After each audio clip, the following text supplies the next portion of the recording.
So I'd like to start by thanking Professor Dilip Menon, who is the Mellon Chair of Indian Studies and the Director of the Center for Indian Studies in Africa, CISA, at WITS. CISA has received funding from the National Institute of the Humanities and Social Sciences to invite 6 distinguished academics to WITS between February and April 2019 for a week at a time to deliver 2 lectures on themes related to thinking from the global south.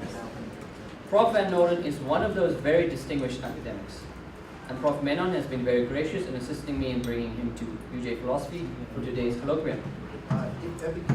I first heard about Professor Van Norden through his 2016 co-authored New York Times opinion piece. This piece defended the rather provocative view that any philosophy department that fails to teach non-Western philosophy ought to be renamed a Department of European and American Philosophy. I am proud to say that UJ Philosophy is not in any immediate danger of being renamed along these lines. Prof. Van Norden lives in Singapore, where he is visiting professor at Yale and US College. He is also chair professor in philosophy in the School of Philosophy at Wuhan University in China, and professor of philosophy at Vassar College in the US. He is a recipient of Fulbright National Endowment for the Humanities and Mellon Fellowships. He has also been honored as one of the best 300 professors in the US by the Princeton Review. Van Norden is author, editor, or translator of no less than 9 books on Chinese and comparative philosophy, including most recently Taking Back Philosophy, a Multicultural Manifesto, which argues that the philosophical traditions of China, India, Africa, and non-Western cultures ought to be taken seriously. What an exciting time to be alive as a philosopher.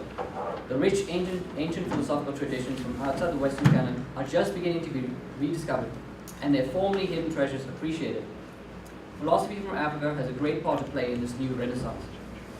Finally, not least among his long list of achievements, Prof. Van Norden is a professional poker player and has participated in the World Series of Poker in Las Vegas. It is my great honor to present to you Professor Bryan William Van Norden. Thank you so much for coming, and thank you for your patience with our technical problems. We've had them before, and the only commonality seems to be my laptop. So I think the problem is my laptop, not the facilities of my very gracious guests. So thank you for coming. I'm going to start with some statistics. So if we wonder how many philosophy departments in, say, the United States and Canada are places where you could study Chinese philosophy and actually specialize in it, write a dissertation, say, on Chinese philosophy. That's it in the United States and Canada. That's 11 out of the 126 doctoral programs in philosophy in the US and Canada, so less than 10% are places where you can study Chinese philosophy. Now, of course, these are North American-centric statistics, but I've talked to my friends in Europe, and they say, if anything, it's even a worse situation for the study of Chinese philosophy in Europe. There are places where you can study it, but they say, if anything, it's rarer in Europe to be able to find places to study Chinese philosophy than it is in the United States and Canada. Why is that?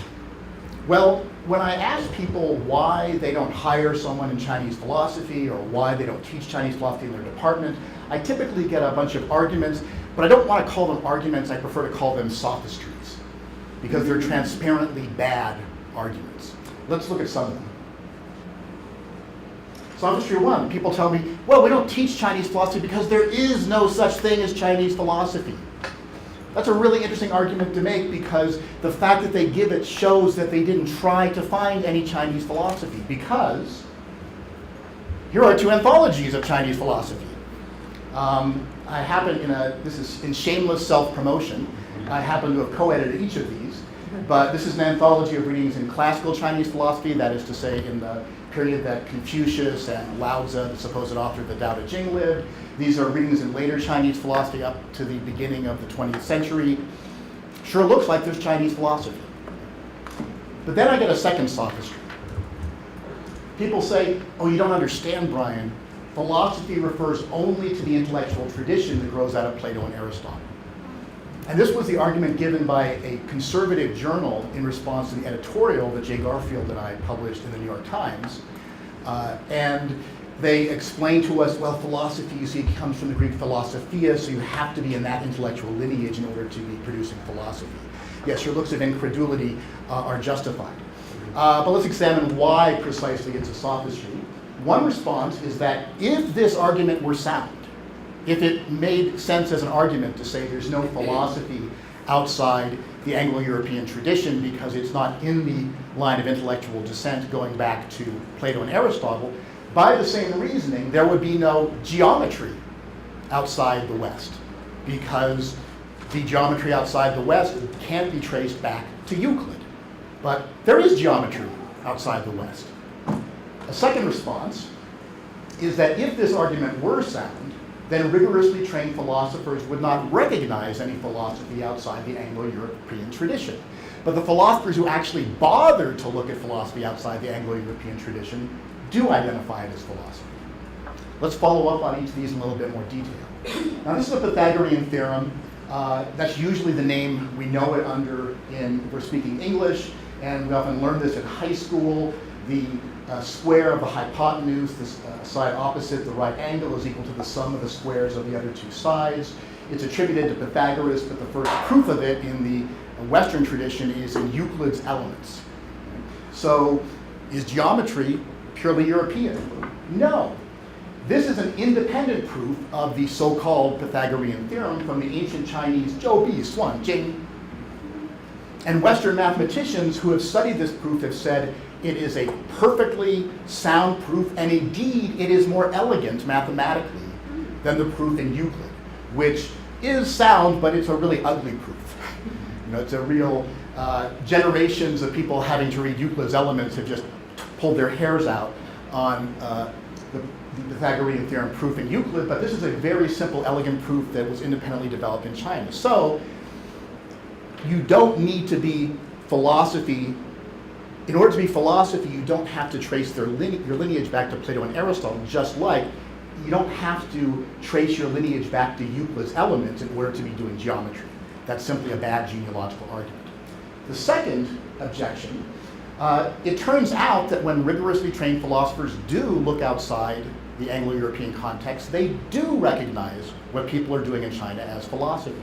In fact, Jesuits who came to China as missionaries at the beginning of the 17th century, and whose training included a rigorous background in European philosophy, when they encountered Confucian thought, they immediately recognized it as philosophical. The sayings of Confucius are called the Analects nowadays in English, in Chinese the Lunyu, but the first translation of the Analects into an European language was by Jesuits who translated the work under the title Confucius Sinarum Philosophus, which means Confucius, the Chinese philosopher. In addition, Leibniz is on the curriculum of any standard history of early modern Western philosophy course, but when he studied Chinese philosophy, he was convinced it was philosophy. And in fact, he said, certainly the Chinese surpass us, though it is almost shameful to confess this, in practical philosophy. That is, in the precepts of ethics and politics adapted to the present life and the use of mortals. Leibniz was not alone. If you study the history of German philosophy, you'll know the name Christian Wolff. He was a very influential figure in the German Enlightenment. And he gave a public lecture, Discourse on the Practical Philosophy of the Chinese. In this work, he said one of the things we could learn from Confucius was how to have an ethics that was not based on belief in God. That was a very controversial thing to say in 1721, and so he was hounded out of his university position on the threat of death if he didn't get out of the country within 24 hours. But as we like to say in contemporary academia, he had a good bounce because he fell out of this job and he bounced into an even better position at another institution. And while he was at that other institution, he gave another public lecture on the philosopher king and the ruling philosopher, in which he praised Chinese rulers for consulting the wisdom of philosophers like Confucius and the later Confucian philosopher Mengzi, also known as Mencius. Finally, in France, Francois Quesnay wrote a very influential book, Chinese Despotism. And Quesnay is one of the founders of laissez-faire economics, not something I'm a fan of myself, but historically important. And Quesnay says that he was inspired to develop the notion of laissez-faire economics in part by the example of wu-wei, non-action, in Daoist philosophy.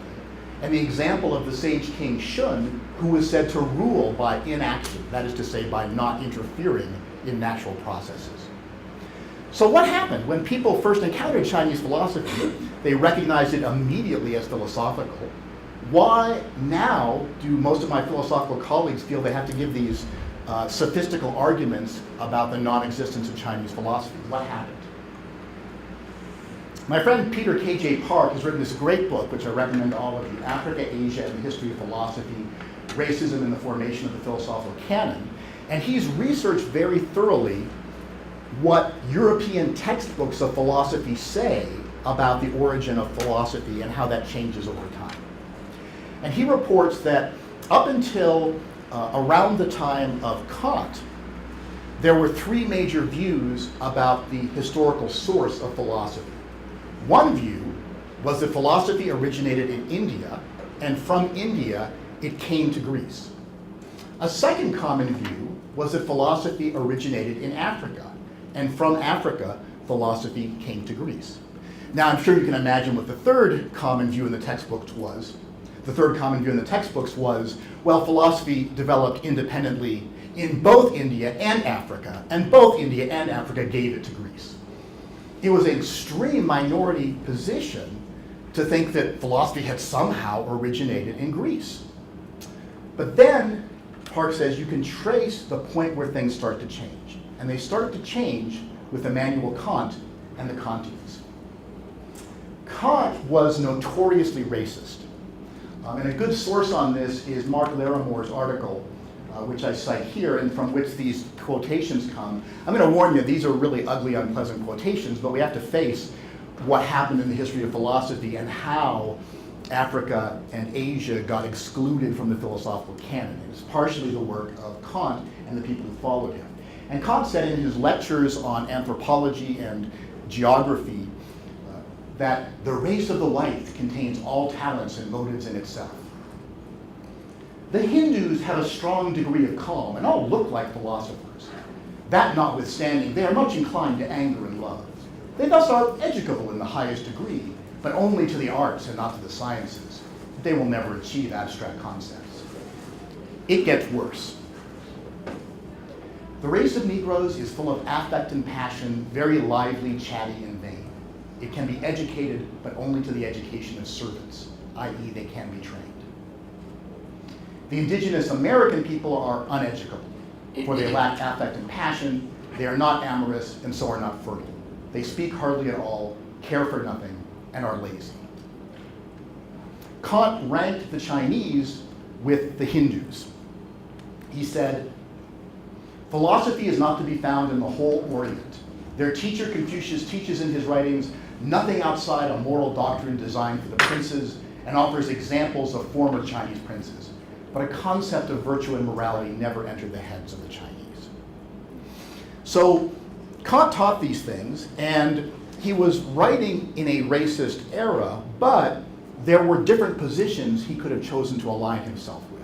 And he chose to align himself with the most strongly racist view that was available at his time. And Kant's philosophy, his critical idealism, was so influential that his later followers rewrote the philosophy textbooks. And again, you can find this, Park amply demonstrates this. They rewrote the history of philosophy textbooks to exclude philosophy outside the tradition that goes back to ancient Greece. So they just wrote Africa and Asia and the indigenous people of the Americas out of the philosophical canon. And now today, if you ask most philosophers in the West, is there any philosophy outside the Anglo-European tradition, their instinct is to say no. And Kant announced that no, there's no philosophy outside the Anglo-European tradition because racially, no one outside the Anglo-European tradition is capable of doing philosophy. Now that's a coincidence. It's a stunning one. And I'm not claiming that contemporary colleagues who dismiss philosophy outside the West have the same explicit racist views that Kant held, but racism can be institutional. And so the ideas that can be traced back to Kant continue to have an influence in preforming people's assumptions about philosophy. Another sophistry you sometimes hear, people will say, okay, we'll admit there's philosophy outside the Anglo-European mainstream. But there may technically be such philosophy, but it just isn't any good.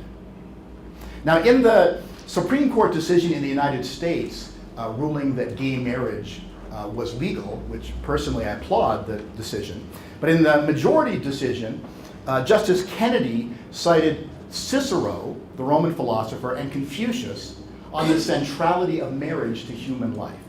Didn't claim that Confucius or Cicero advocated gay marriage, they didn't, but he said, look, from two very different cultures, here are two seminal thinkers who both agree that marriage is so central to human existence. And then they went on to argue that because marriage is so central to human existence, it's a violation of someone's right to deny it to them merely because of their sexual preferences.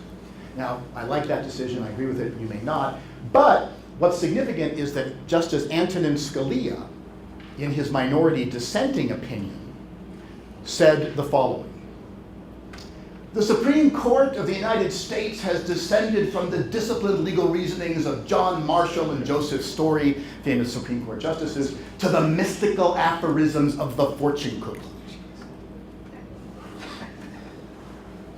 Now, there's a whole cult among conservatives in the United States of Scalia. And I've heard people try to defend Scalia by saying, oh, Van Norden, you're reading him uncharitably. That's not a racist comment about citing Confucius. What Scalia is pointing out is that fortune cookies are not an authentic Chinese dessert. And so, you see, he's actually criticizing the cultural appropriation of Confucius in the majority opinion. And to which I respond, if you read the majority of Scalia's opinions, you will have no doubt that that is not what he's doing. He's not the kind of person to complain about cultural appropriation or even to care whether fortune cookies are an authentic Chinese dessert. So Scalia has said something that many people think but don't say out loud, or they say it, but they say it to like-minded colleagues at the club, the faculty club over drinks. So let's address it.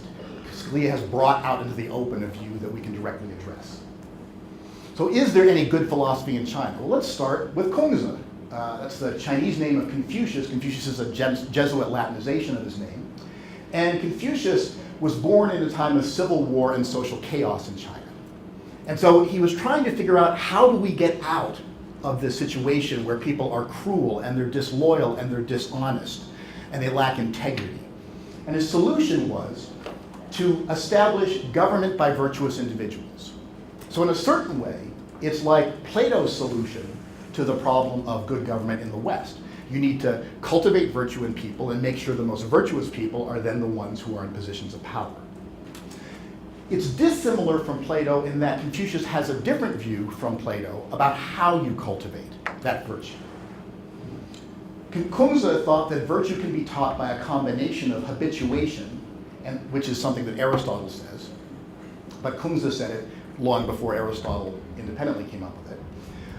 But also, Kongzi thought the study of the classics of poetry and history can also be a way of cultivating virtue. So if you recall, Plato in the Republic exiles poets from the utopian state, whereas Kongzi thinks that poetry is central to actually cultivating virtue. Kongzi also thought that because of the sacrifices our parents make for us, and because of the sacrifices our friends make for us and our community makes for us, we have obligations to particular individuals that we don't have to people in general. Confucius, of course, thinks that we have obligations to care for the well-being of everybody, but he thinks we have these agent-relative obligations and prohibitions. In other words, I have an obligation to care for my parents because they're my parents, and you have an obligation to care for your parents because they're your parents. I have an obligation not to be rude to my parents to a greater extent than I have an obligation not to be rude to an older person in general. Incidentally, my visual here for Kongzi is a biopic about Confucius that was produced in China. I've seen it. It's really not a great movie, but it is a really great poster. So that's why I used it. So that's what Confucius says. Sounds pretty philosophical, similar in some ways to Aristotle, similar in some ways to Plato, who are apparently philosophers. but offers an interestingly different view on recognizably philosophical topics. But there were critics of Confucius and Confucianism in China. And this guy was one of the most interesting ones. This is from a stamp series. I actually have this stamp series at home. It's Ancient Thinkers series, and this is Mozi. Mozi lived in the 5th century BCE, and he's the first major critic of Confucianism, and he's a universal consequentialist. So what that means is he says, if you want to figure out what the right thing to do is, figure out what will produce the best consequences impartially considered.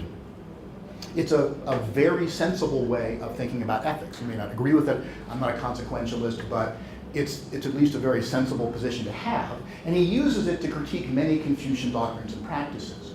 The particular consequences he thinks you want to maximize are wealth, populousness, and order.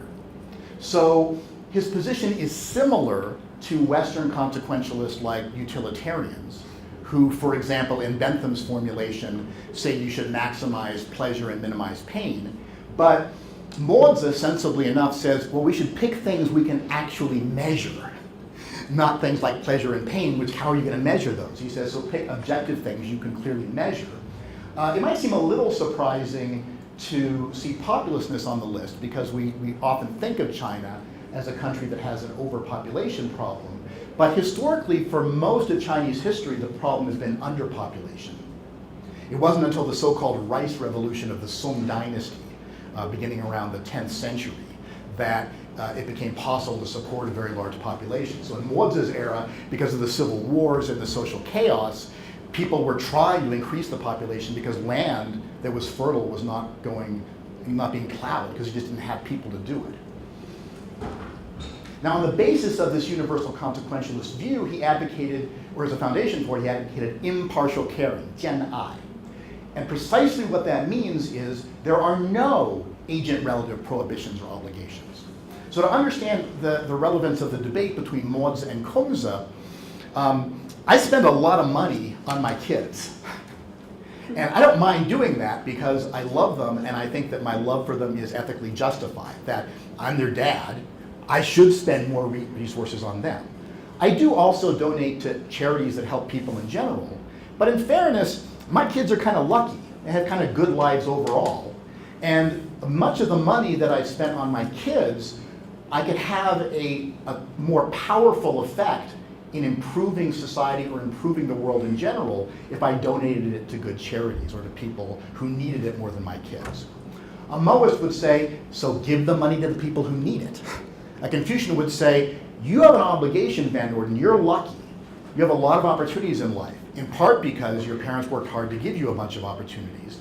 But because of that, you owe special things to your parents, but you also owe special things to your kids because they're your kids, and you took them on as a responsibility. And your love for them is justified, but it's not an excuse for ignoring the suffering of others. So it's very much a vibrant debate even today. But not everybody agreed with either the Confucians or the Moists. I'm sorry, I'm 2 slides ahead of myself. So to give you a sense of a feel for what Mozi is like, this is one of his most intriguing arguments. It's called the caretaker argument. Mozi introduces 2 kinds of people to us. He says, suppose there were 2 people, one who maintains partiality and one who maintains impartiality. And so the person who maintains partiality would say, how can I possibly regard the well-being of my friends as I do my own well-being? How can I possibly regard the parents of my friends as I do my own parents? So when his friends are hungry, the partial person does not feed them. When his friends are cold, he does not clothe them. When his friends are ill, he does not nurture them. And when his friends die, he does not bury them. This is what the partial person says and what he does. But this is not what the impartial person says, nor is this how he acts. The impartial person says, I have heard that in order to be a superior person in the world, one must regard the well-being of one's friends as one regards one's own well-being. One must regard the parents of one's friends as one regards one's own parents. Only in this way can one be a superior person. And so when the impartial person's friends are hungry, he feeds them. When his friends are cold, he clothes them. When his friends are ill, he nurtures them. And when his friends die, he buries them. This is what the impartial person says and what he does. So we have 2 opposite ways of approaching life and your responsibilities to others. Then Mozi proposes a choice situation. He says, Let us suppose, though, that both are trustworthy in what they say and reliable in what they do. And so their words and deeds fit together like the two halves of a tally. And they always follow through and act on what they say. If we grant all of this, there's a further question I would like to ask. Suppose one must put on one's armor and helmet and go to war in a vast and open wilderness where life and death are uncertain. Or suppose one was sent by one's ruler or high minister to the distant states of Ba, Yue, Qi, or Jing, which were on the peripheries of Chinese civilization, and could not be sure of either reaching them or ever returning from one's mission. Under such conditions of uncertainty, to whom would one entrust the well-being of one's parents, wife, and children? One would prefer that they be in the care, would one prefer that they be in the care of an impartial person? Or would one prefer that they be in the care of a partial person? I believe that under such circumstances, there are no fools in all the world. Even though one may not advocate impartiality, one would certainly want to entrust one's family to the person who is impartial. But this is to condemn impartiality in word, but prefer it in deed, with the result that one's actions do not accord with what one says. And so I don't see what reason any person in the world who has heard about impartiality can give for condemning it. So Mozi says you might advocate partiality with your mouth, but when you have to pick someone to care for your family, you will pick the impartialist, which shows your true preference for impartiality. And you're a hypocrite for not verbally advocating impartiality, since it is what you choose in others. Now, this is a really intriguing argument. I think there's a flaw in it, and I'll leave it to you to think about whether you think there's a flaw in it. But even if there is a flaw in it, again, we teach philosophers all the time that we think have flaws in them. So it's not an objection to somebody being philosophical or them being philosophically interesting that we think they're wrong. Philosophers are very opinionated people. Most philosophers think most of the people they teach are wrong. So, and this is, I say, a very carefully worked out, very precise thought experiment, almost game theoretic in its elegance. So clearly philosophical. Then comes along Yang Zhu, and Yang Zhu doesn't get a stamp. Why not? Because he's an ethical egoist. And so people, don't like Yang Zhu that much. So he's somebody who says that people act for different motives, but the only motive they ought to act out of is self-interest. And he thinks that human nature is purely self-interested. So it's possible, here's Yang Zhu's vision. He says, society brainwashes us into thinking that we want to be a good person. We want to have integrity. We want to have benevolence. And because of that, we go around making trouble for ourselves and making trouble for other people because we've bought into this social ideal of integrity and benevolence and the superior person, the virtuous person. He says those are deformations of your nature. Do what is actually in your self-interest. That's what it's natural for you to do as a human being when you haven't been brainwashed by society. There's a slightly more charitable reading of Yang Zhu, which that he says that human nature includes only self-interested and familial affection. So in other words, I care about myself, but I also care about the members of my immediate family, my spouse and my children. But again, he'd say it's you don't want to just go out in the world and make trouble for yourself and others by trying to benefit other people or benefit their families. Just benefit yourself and your family. And that's what's natural for you to do. So both the Mohists and the Confucians are violating human nature, because although the Mohists and Confucians disagree about a lot, they think that you do have an obligation to try to make the world a better place and to help other people. And Yang Zhu says, ridiculous. Now, unfortunately, we don't have any writings that we could definitely attribute to Yang Zhu. I think that kind of makes sense in a way, because remember, Yang Zhu's an egoist. So why is he going to bother writing things down to help other people? You can see why the Mohists or Confucius would do that, but why is Yang Zhu going to do it? Yang Zhu's like, yeah, I'll talk to you if you want, but I'm not going to waste time writing things down for you. What's in it for me if I do that? But there are some works that seem to have been inspired by his ideas, and one of these is called the Robber-Jur Dialogue. And in the Robber-Jur Dialogue, Confucius comes to this notorious robber. And for Robber-Jur, think of, I don't know, who may work for you. I'm from the United States, so I think of people like Al Capone, the famous gangster, from the 30s in the United States, or Bonnie and Clyde, who were famous, criminals in the United States, but also one that people romanticized a little bit. And so Confucius tries to convert Robert Jur to the Confucian way, and Robert Jur is having none of it. He says, let me tell you something about the human essence. The eyes want to see colors, the ears want to hear sounds, the mouth wants to taste flavors, and the emotions want fulfillment. People live at most 100 years, usually 80, sometimes 60.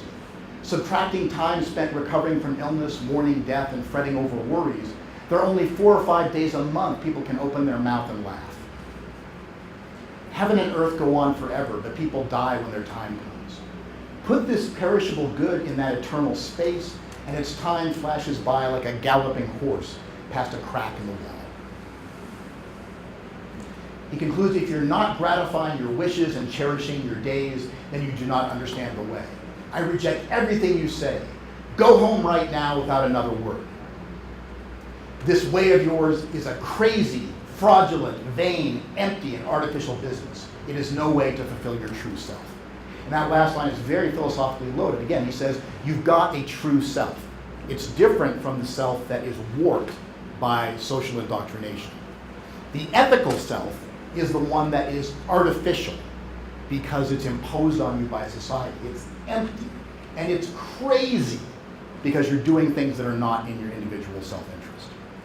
I'm not an egoist, I'm not a follower of Yang Zhu, but I gotta admit, it's an intriguing line of argument, and one that was problematic for both the Mohists and Confucians.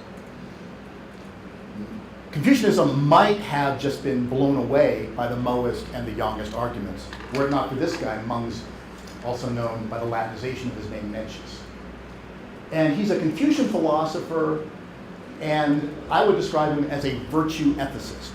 So in philosophy, we sometimes distinguish between ethical systems that focus on figuring out what action you should take versus ethical systems that focus on what character you want to develop.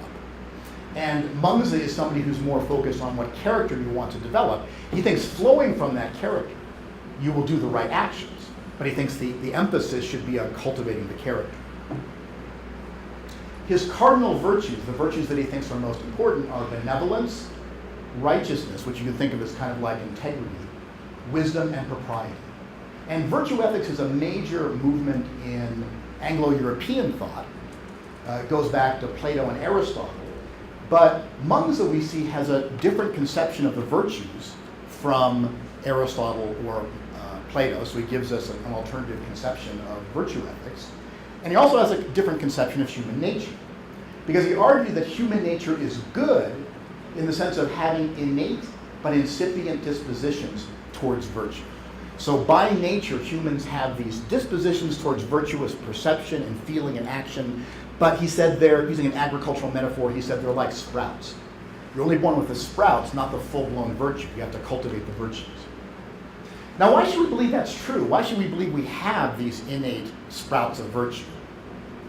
Mengzi presents a thought experiment to argue for the existence of virtuous inclinations in human nature. He says, look, any human being who all of a sudden saw a child about to fall into a well would have a feeling of alarm and compassion. And he says that feeling of alarm and compassion, or literally in Chinese, that xin, that heart of alarm and compassion, that is the sprout of benevolence. And he thinks each of his cardinal virtues has an associated incipient emotional reaction. So he says the heart or feeling of compassion is the sprout of benevolence. The heart of disdain, in other words, disdain to do what is shameful, what is ethically shameful, is the sprout of righteousness. And like a sprout is not the full-grown plant, it has to be cultivated into it. But the sprout has a natural potential, which, if given the right environment, will result in it reaching its full potentiality. I know what you're thinking. You're thinking what my students always think when I teach Mengzi. But it's also something that Mengzi's contemporaries thought. They had an objection to the child at the well thought experiment. What was the objection? Don't some people lack the sprout of compassion? Right? Now, depending on your age, If you're my age, you immediately recognize this is Anthony Hopkins playing Hannibal Lecter, the best serial killer in movie history, in the movie Silence of the Lambs. So it's a fictional presentation, but we do know there are people who seem to lack the heart of compassion. They seem not to feel compassion for the suffering of others. So why doesn't Mengzi know that? He does know it, and he's got a response to this concern.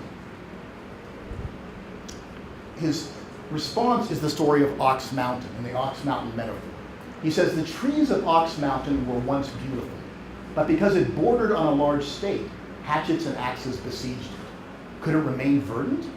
Due to the rest it got during the day or night and the moisture of rain and dew, it was not that there were no sprouts or shoots growing there, but oxen and sheep then came and grazed on them. Hence, it was as if it were barren.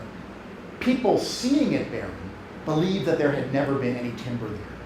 Could this be the nature of the mountain? So we have here an actual mountain that's been deforested. And so you have a sense of what Mengzi is talking about. And so Mengzi had seen this in his own time, where a mountain's completely deforested.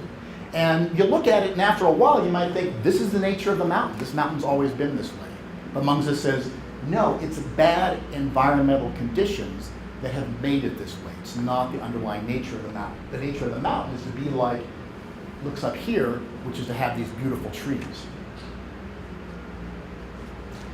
He goes on, when we consider what is present in people, could they truly lack the feelings of benevolence and righteousness? That by which they discard their good hearts is just like the hatchets and axes in relation to the trees. With them besieging it day by day, can it remain beautiful? With the rest it gets during the day or night and the restorative effects of the morning air, their likes and dislikes are sometimes close to those of others.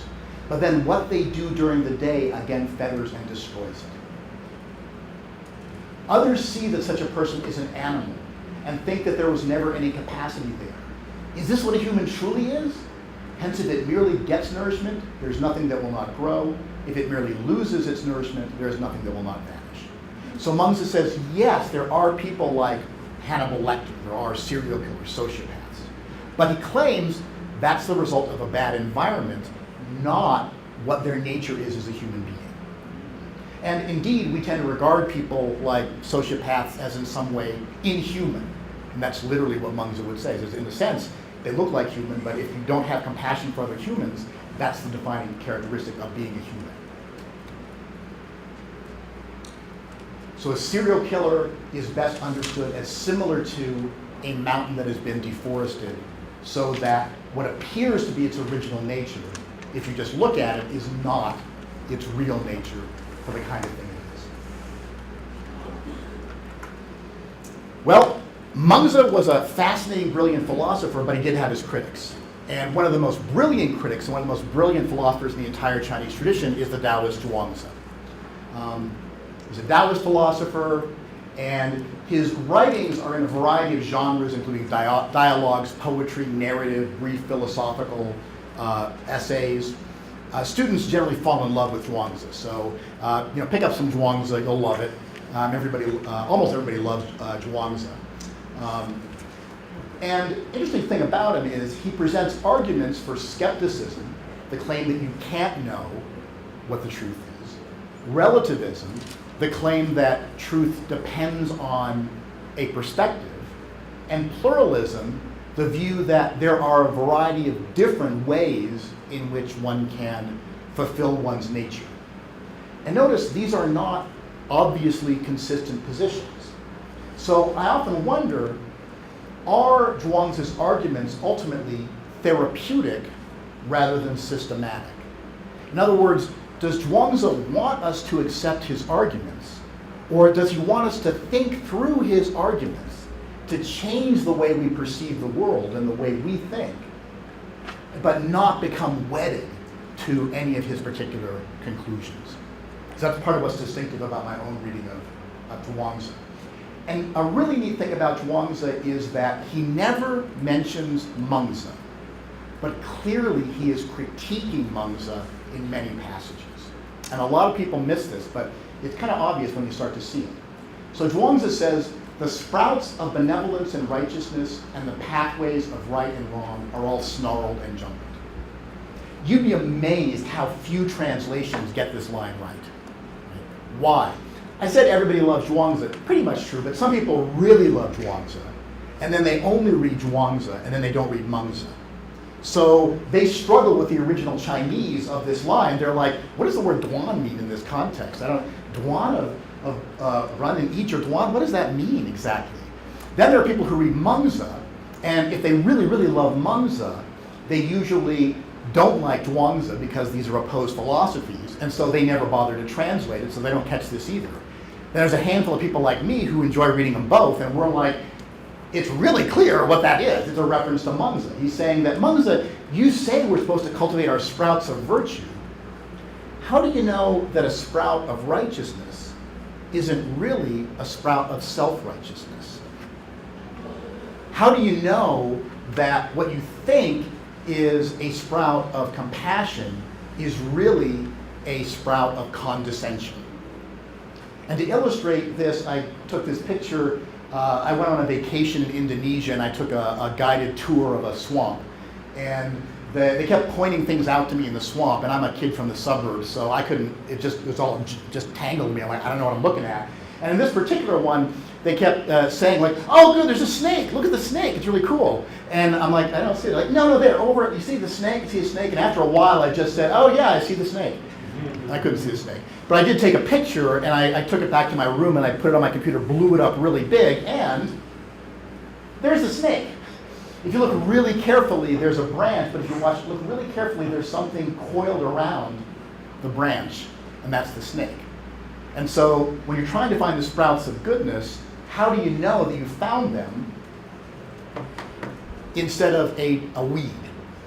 How do you know you found the sprout instead of the weed? And again, I'm dating myself here. This is from the movie version of the originally a Broadway musical, Little Shop of Horrors. And this is Seymour, and he starts raising this plant that needs human blood to survive. And eventually he starts feeding people to it. And so this kind of illustrates this idea that how do you know you've really found a sprout of virtue as opposed to a sprout of something else? Now those are ingenious challenges at a metaphorical level, but we'd like a tighter argument. Does Zhuangzi give us a tighter, more precise argument? Oh, you bet he does. Zhuangzi says that comes from this, and this follows from that. This is the doctrine of the parallel birth of this and that. Now some people just read this and say it's just a bunch of nonsense, it doesn't mean anything. It's actually very subtle and sophisticated. So suppose my colleague Dilip wanted to make a point, and he pointed to this and he said, I want to talk about that bottle of water. And I said, that bottle of water? You mean this bottle of water? And he's like, no, it's not that bottle of water. It's not this bottle of water, it's that bottle of water. And I said, no, it's this bottle of water. It's not that bottle of water. You guys would be looking at us like we're nuts. Like, well, that's not a real disagreement. I mean, it's that bottle of water from his perspective. It's this bottle of water from your perspective. So that and this depend on your perspective. And I just took this from a guide to learning English for non-native speakers. We talk, if it's close, it's this apple. If it's far, it's that apple. In the plural, these are apples, those are apples. And so he's making a subtle point about how terms like this and that depend on your perspective. Linguists and philosophers of language have a technical term for expressions like this, that, now, here. We call them indexicals. And they're terms whose referent depends on the way in which you use them. So why is Zhuangzi so interested in indexicals? Where's he going with that? Well, there was a contemporary of Zhuangzi's named Huizi, and he was famous for a series of paradoxes. One of them was, Huizi said, I went to Yue today, and I got there yesterday.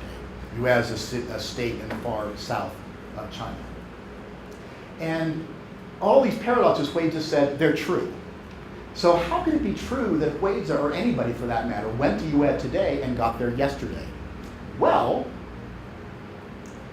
if you said I went to Yue today on Tuesday, that could be true.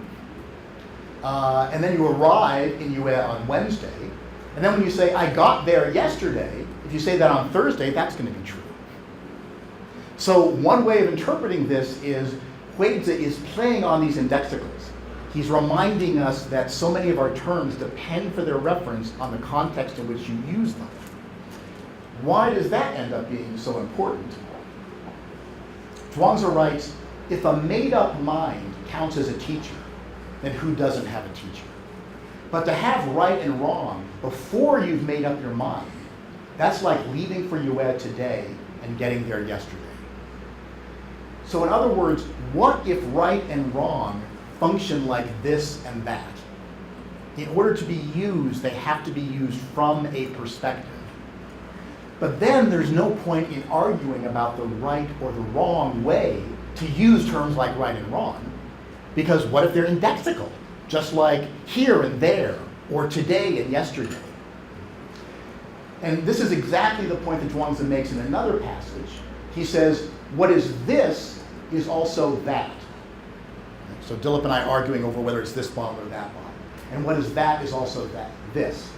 That is both right and wrong. This is also both right and wrong. And he's done something very clever here. Notice this term right, sure, is also the pronoun this.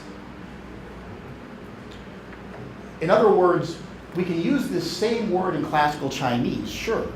It can be a demonstrative pronoun meaning this, in which sense it's contrasted with be, that. But the word this can also be a verb meaning to be right, in which sense it's contrasted with a verb fei, meaning to be wrong. And Zhuangzi is suggesting that just as sure in the sense of this depends on your perspective, and it needs that in order to have a meaning, so likewise, sure in the sense of right depends on wrong, but then both of them depend on a perspective. So you end up getting pointless arguments about as if something were objective when in fact it just depends on your perspective. Zhuangzi concludes, how is the way obscured that there are true and false? How are words obscured that there are sure, right, and fei, wrong? Where can you go that the way does not exist? How can words exist and not be okay? The way is obscured by small completions. Words are obscured by glory and show. So we have the rights and wrongs of the Confucians and the Daoists. Each calls right what the other calls wrong, and each calls wrong what the other calls right. So they think they're having a substantive debate, but Zhuangzi says the debate between the Confucians and Daoists is not a substantive debate. It's a debate about how to use words. But any way of using words is legitimate from a particular perspective.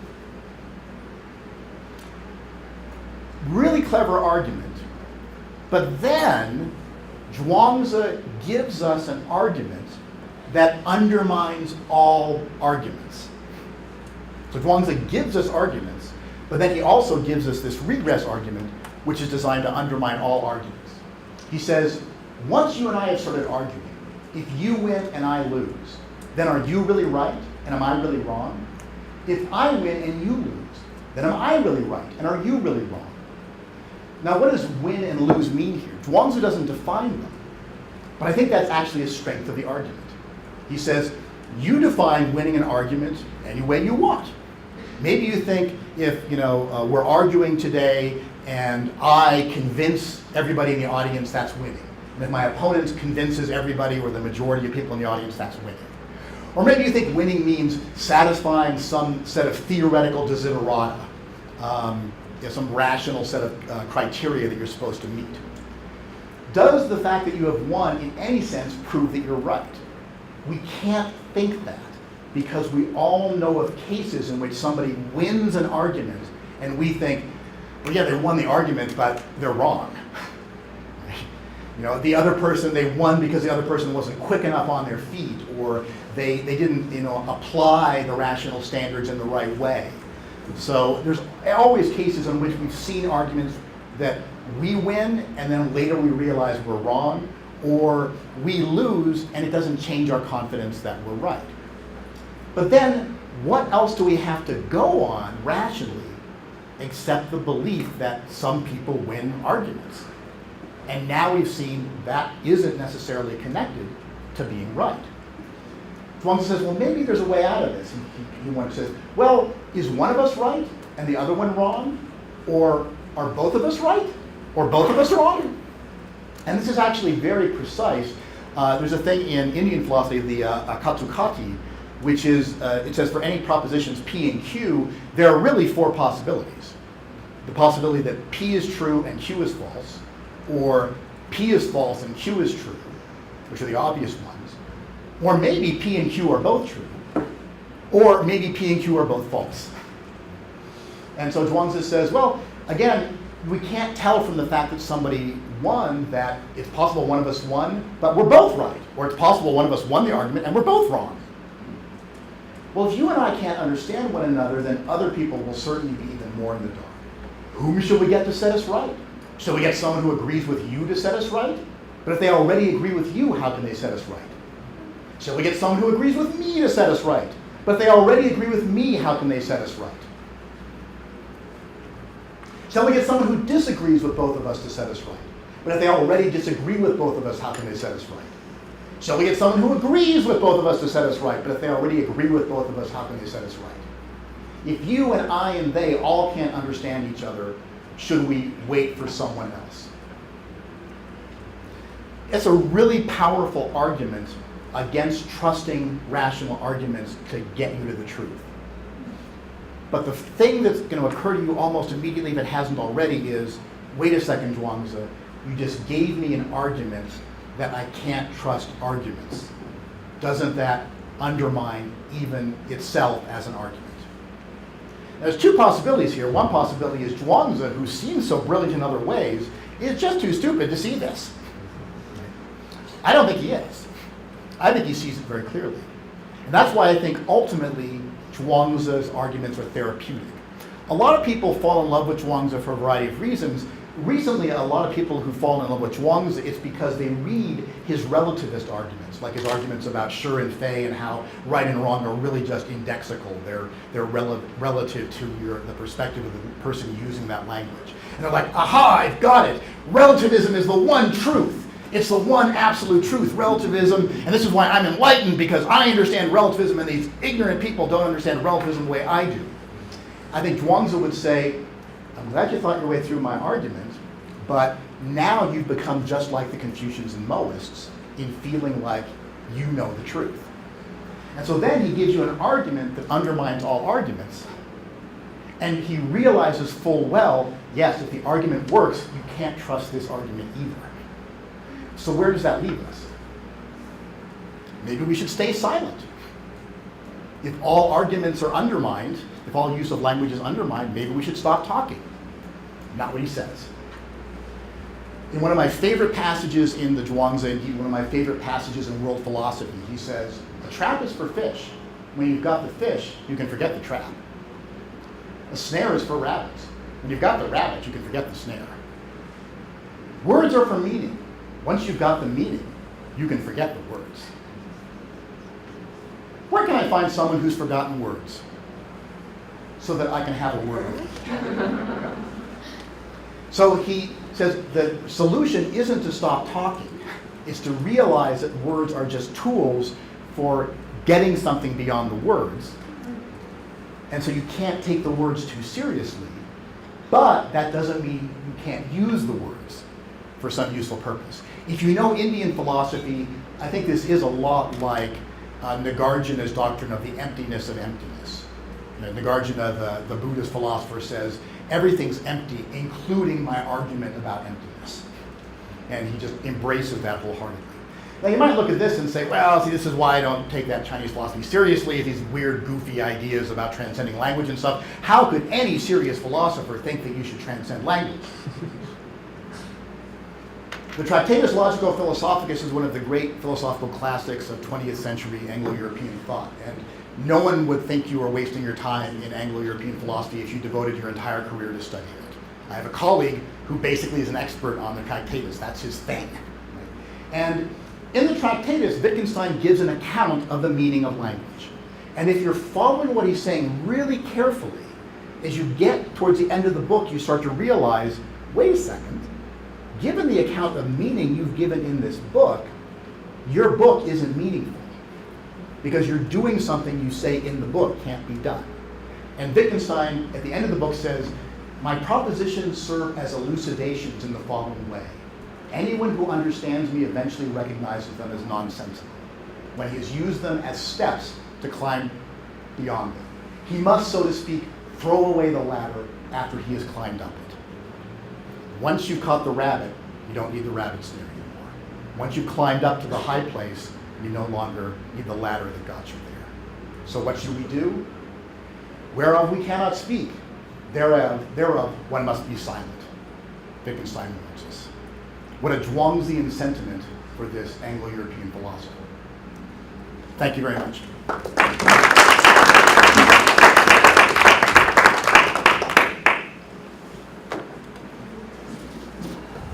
Thank you. So we have some time for questions, and I should let you all know that you're invited to lunch at a restaurant off campus where we'll be giving you lifts. So the question and answer session can continue there. But now I want to invite our students, postgrad or undergrad, to ask the first few questions.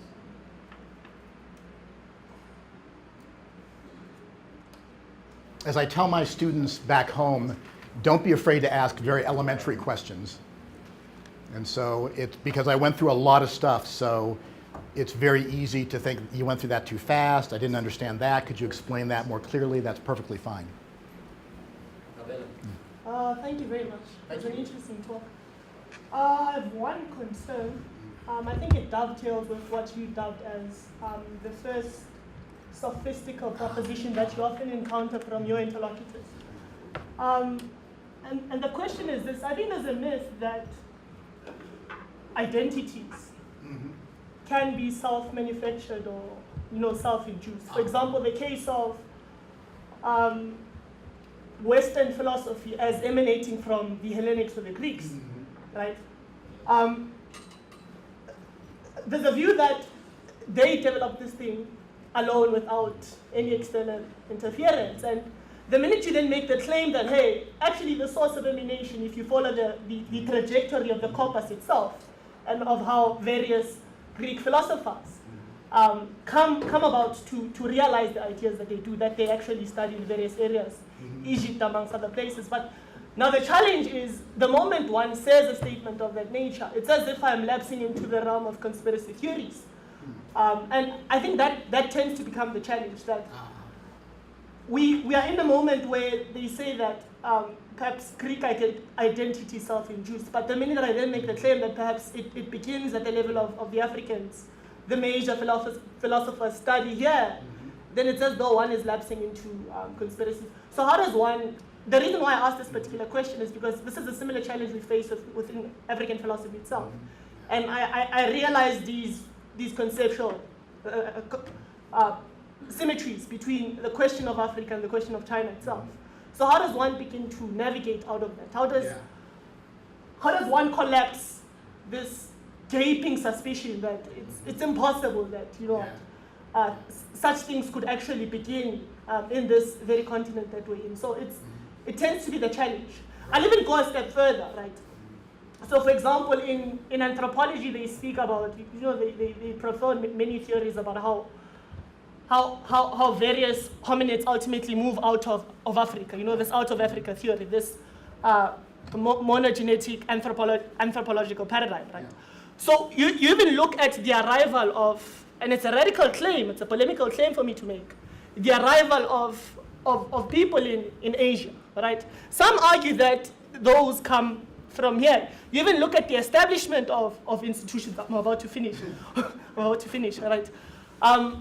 You look at the history of the Moors, for example, of how they move from Africa, they go to Europe, they go to Asia, and they give their knowledge. But the minute one makes those claims, it's as if, hey, this is conspiracy theory that you're dealing with. So how does one navigate around that? I don't know if you get the question I'm absolutely. Yeah, no, that's an excellent question, and thank you very much for that.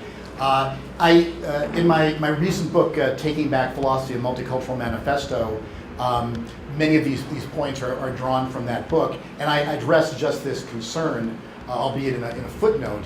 And what I say is, in a way, it doesn't make any difference for the purposes of addressing the sophistry if philosophy did or didn't come to Greece from Africa or India or both Africa and India, even if it turned out that philosophy did independently develop in Africa, independently developed in India, independently developed in China, independently developed in the indigenous world and in Greece, the point of identifying the change in attitudes about the origin of philosophy is just to show it's not a universally accepted or a priori truth that philosophy has to go back to ancient Greece. And in fact, historically, people have challenged that. Even if it turns out they're wrong, we wouldn't say, oh, well, now African philosophy is philosophy just because it turns out that it influenced Greek philosophy. That can't be what it turns on. It's got to turn on whether or not African philosophy is philosophical, which it is. So I'm just using the historical claim about what people used to believe about the origins of philosophy to illustrate that it's not an a priori or universally held truth that philosophy originates in Greece. This was in fact something that came out of a particular racist context that people assume this has to be true. Now, if it happens to turn out historically that philosophy developed in Greece independently, all right, that wouldn't hurt the argument. But it would show that you can't assume that philosophy's identity going back to Greece is a premise, because it's not an uncontroversial premise. In fact, it's one that even in the history of European philosophy, people didn't believe for most of their history. So that's how I address it. Thank you.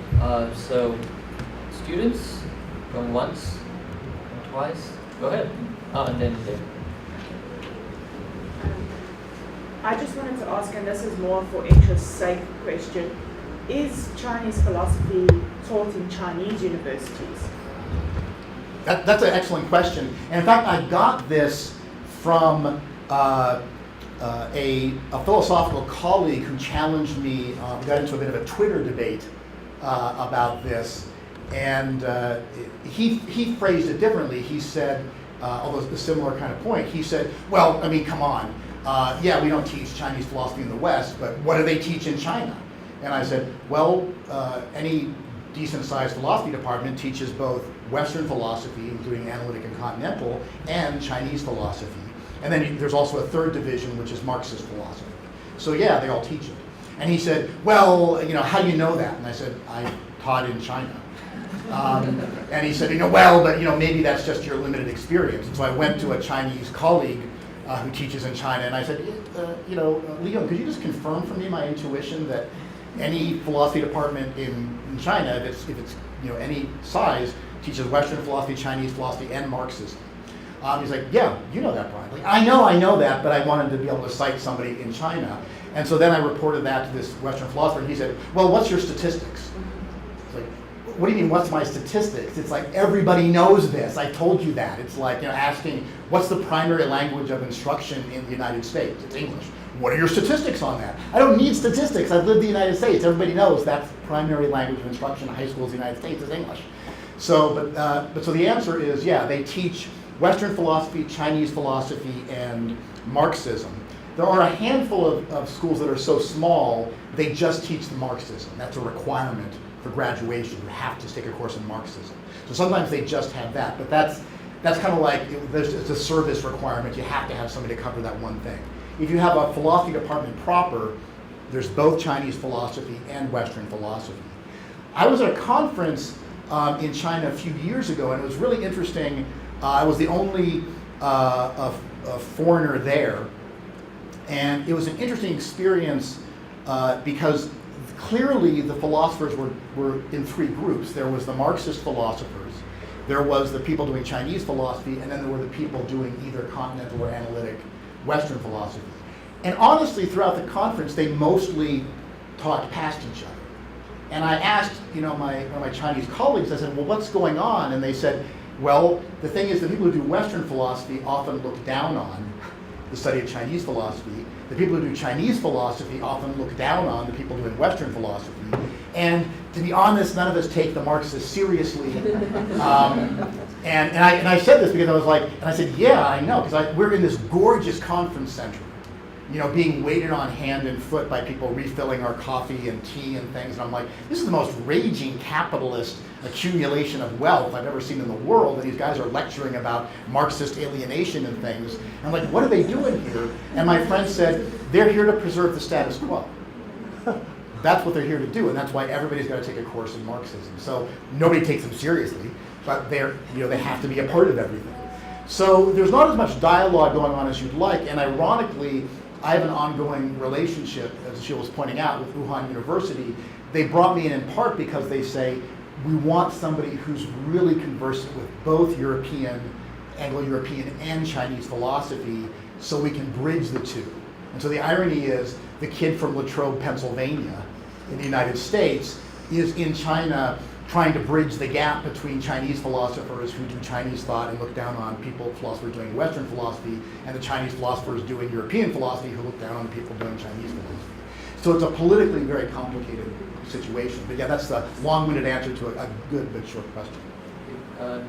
We have many questions. David was first, then we go Dimple, and then Jessica, and Ben. Thanks so much for your presentation. Thank you.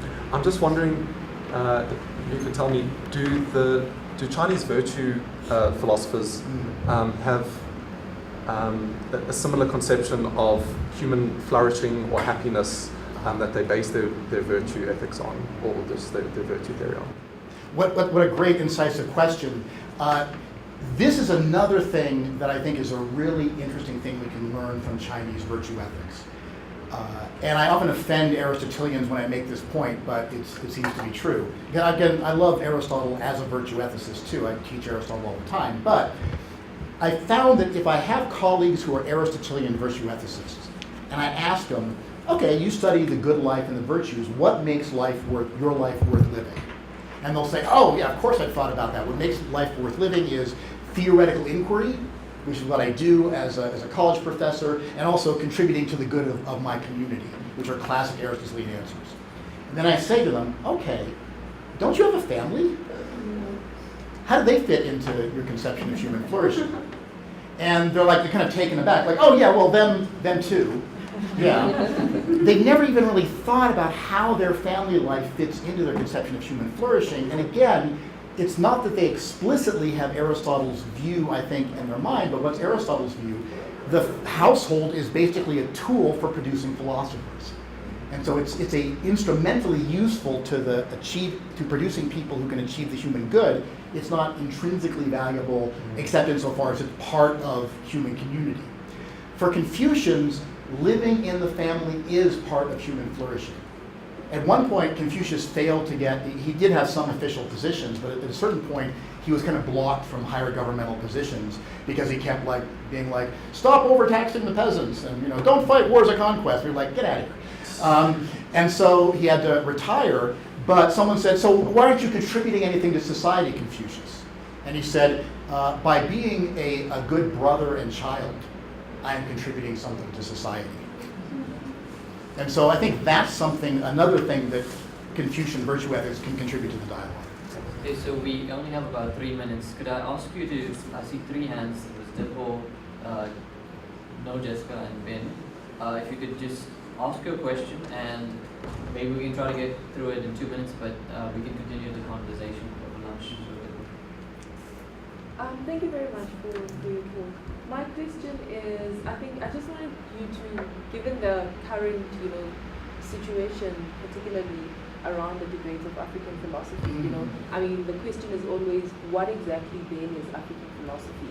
Do we define it based on geographic, location, based on, people that are writing in Africa, or people who are writing from Africa, or how then would you define Chinese philosophy? Like, what qualifies something to be a Chinese philosophy? Like, is it something that has to speak to Chinese culture, tradition, and can it be done by anyone? Yeah. Ben, you're going to shout out your question as well, and then Professor Van Norden is going to have the last word. Pretty much identical to Dimpo's, actually. I was going to say that thoroughly enjoyed your talk, learned a lot about Chinese philosophy, which is great. but that a whole load of the arguments, right, I recognise them. There was the regress in Wittgenstein's ladder, right? Immediately, that's what that is, right? And then there's the indexical stuff, very similar to Taggart with time, and then there was, of course, the virtue ethics.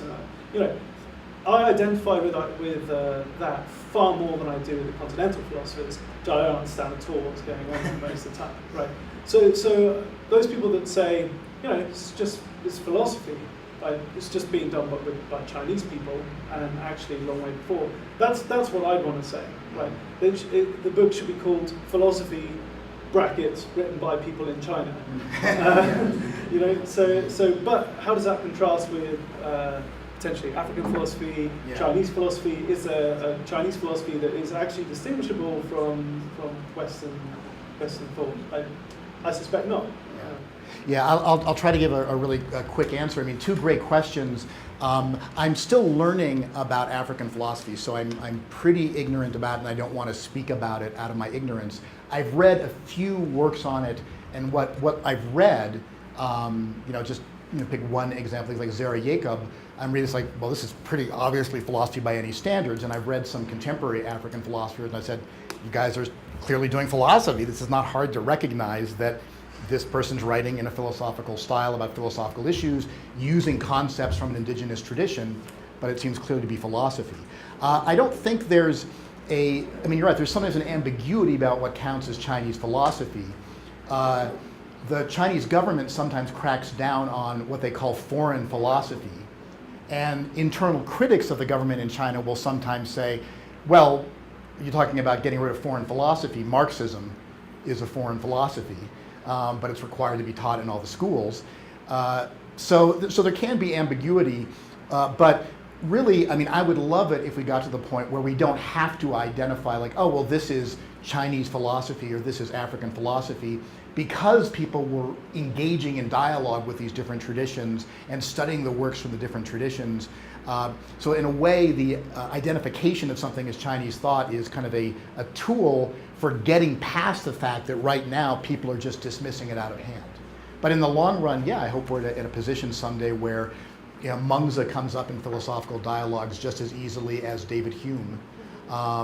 And people don't feel the need to mark, well, Scottish philosophy as opposed to just philosophy. Thank you. So we should be doing philosophy with a capital P. Yes. Please join me in thanking our speaker, Professor Bryan. Thank you. Thank you.